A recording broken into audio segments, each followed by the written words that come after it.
The feature match in round 4 of the All Flag State Premier League saw Stirling Lions play host to Armadale at Macedonia Park.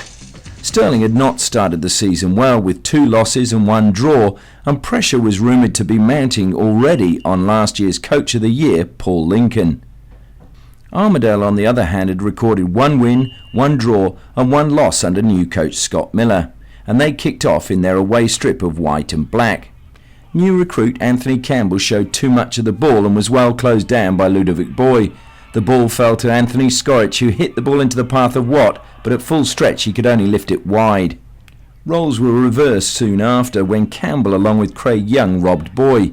Campbell went past Griffiths with ease, as well as the lunge of Gavin, but with the goal at his mercy shot straight at goalkeeper Connor Campbell. In the 36th minute, debutant Campbell rolled the ball to captain Gavin, who passed to Griffiths. He looked up, spotted the run of Jamie Watt and lifted the ball over the top of the Armadale defence. Warren Beattie allowed it to bounce and Watt nipped in ahead of him and then lifted the ball over the advancing Cyril Sharrock to give Stirling the lead.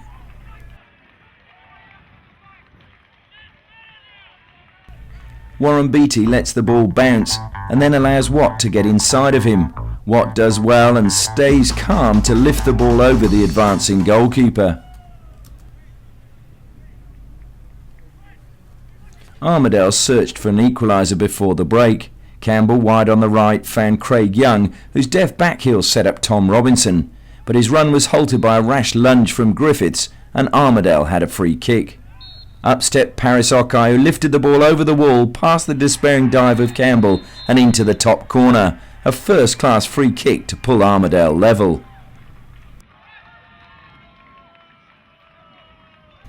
A wonderful set piece from Okai, lifting the ball over the wall and into the keeper's top left-hand corner. Very little you can do about those as a keeper, except stand and applaud. 3 minutes into the second half and Stirling were back in front. Watt flicking Skorich's cross past Sharrock and into the back of the net.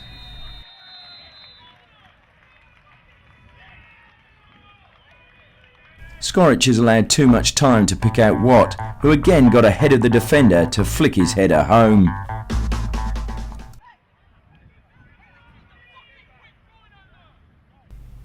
Watt had the ball in the back of the net again soon after. Armadale cleared a corner as far as Gareth O'Connor, who looked to play the ball back into the box. Campbell made a complete hash of his clearance and played the ball to Watt, who hammered it home. Despite no protest from Armadale, the referee saw the raised flag from his assistant and after a lengthy discussion disallowed the goal, ruling that Watt was offside. Soon after, Watt had another chance. Griffiths fed Skorich on the overlap, who went to the byline before pulling the ball back to Watt. He beat McDonald, but Sharrock claimed easily.